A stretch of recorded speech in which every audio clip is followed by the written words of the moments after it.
అంటే మీరు మంచి ప్రస్తావన చేశారు. ఐ డూ అప్రిషియేట్ యూ అండి. ఎందుకంటే ఎవరిని వెళ్ళి అతి చేయటం బెదిరించడాలు గతంలో ఎవరు చేయలేదన్నారు కదా. అంతకుముందు చీఫ్ సెక్రటరీని సీఈఓని వెళ్ళి బెదిరించిన సంఘటన మీకు గుర్తుండకపోవచ్చు, ఎందుకంటే ఇప్పుడు మీరు కూటమిలో ఉన్నారు కాబట్టి.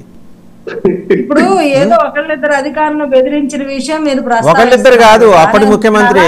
ఇప్పుడు ఏమండి నేను చెప్పేది వినండి శివపార్వతి గారు, ఒకళ్ళిద్దరు కాదు, అప్పటి ముఖ్యమంత్రి ఎవరో చిన్న చిన్న స్థాయిలో ఉన్న లీడర్స్ కాదు, అప్పటి ముఖ్యమంత్రి ఏం తమాషా చేస్తున్నారా అని అక్కడ వెళ్ళి సీఈఓని బెదిరించింది మీకు తెలీదా? ఎవరు తమాషా చేస్తున్నారు? ఒక్క నిమిషం సార్, దానికి నేను సమాధానం చెప్పాలా? ఒక్క నిమిషం అండి, ఆగండి సత్యగిరి ప్రసాద్ లేపేస్తా అంటే బెదిరించడం అయింది.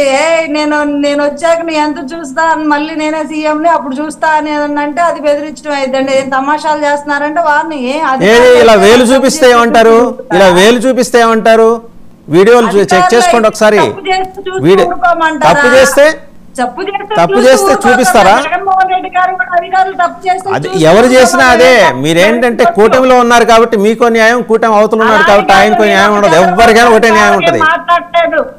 వాసు గారు చంద్రబాబు గారికి ఏం ఫేవర్ గా నేను మాట్లాడట్లా. జగన్మోహన్ రెడ్డి గారు కూడా బెదిరించవచ్చు. ప్రజా వ్యతిరేకంగా ఏ అధికారి పని చేసినా ఖచ్చితంగా బెదిరించాలి. వాళ్ళు కేబినెట్ మీటింగ్ కన్వీన్ చేసే సమయంలో మీరెవరు ఏంది అని వెళ్ళి రగడ పెట్టుకుంది, సీఈఓ అని బెదిరించింది, సీఈఓ ఛాంబర్కి అని మర్చిపోవద్దండి శివపార్వతి గారు. ఏంటంటే ఒకసారి వచ్చేప్పుడు ఇవన్నీ హోంవర్క్ చేసుకోండి రండి. ఓకే, నేను మళ్ళీ మీ దగ్గరకు వస్తా, అందరినీ మాట్లాడించారు కదా. బెదిరించారు ఏం గొడ్డలతోనో లేకపోతే మేము ఏటేస్తాం అదేస్తాం అని బెదిరించడం అంటే ఏంటంటే జగన్మోహన్ రెడ్డి గారిని ఎయిర్పోర్ట్ లో పోలీస్ ఆఫీసర్లు మాట్లాడితే బెదిరించారు చూడండి, అది బెదిరించడం. సో ఇది బెదిరింపు కాదు. జనసేన బెదిరింపులకు సంబంధించి జనసేన ఒక కొత్త నిర్వచనం ఇచ్చింది.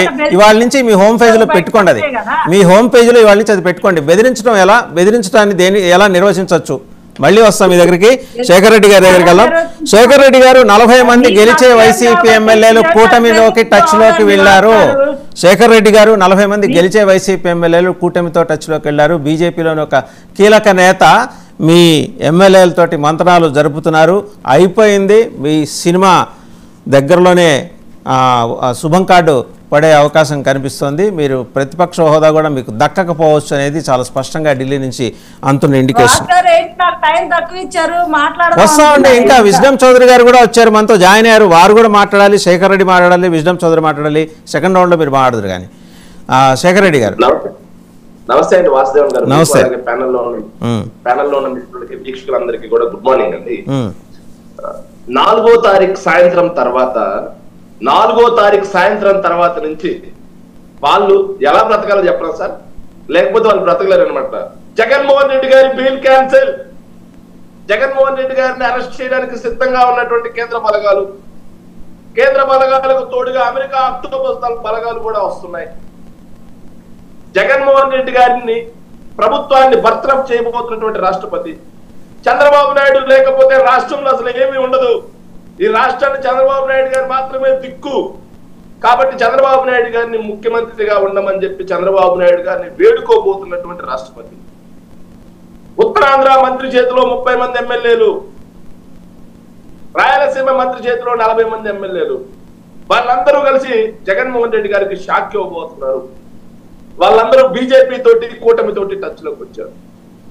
ఇలాంటివన్నీ వీటన్నిటి మీద కూడా మనం 4వ తేదీ తర్వాత నుంచి చర్చా కార్యక్రమాలు పెట్టాల్సినటువంటి అవసరం చాలా వస్తుందండి. మీరేం కంగారు పడాల్సిన పని లేదు. ఎందుకంటే ఇవన్నీ కూడా 5 సంవత్సరాల్లో మేము చూసాం. ఇంకో 5 సంవత్సరాలు కూడా ఇలాంటివన్నీ చూడబోతా ఉన్నాం. మాకు ఇవన్నీ కొత్త కాదు.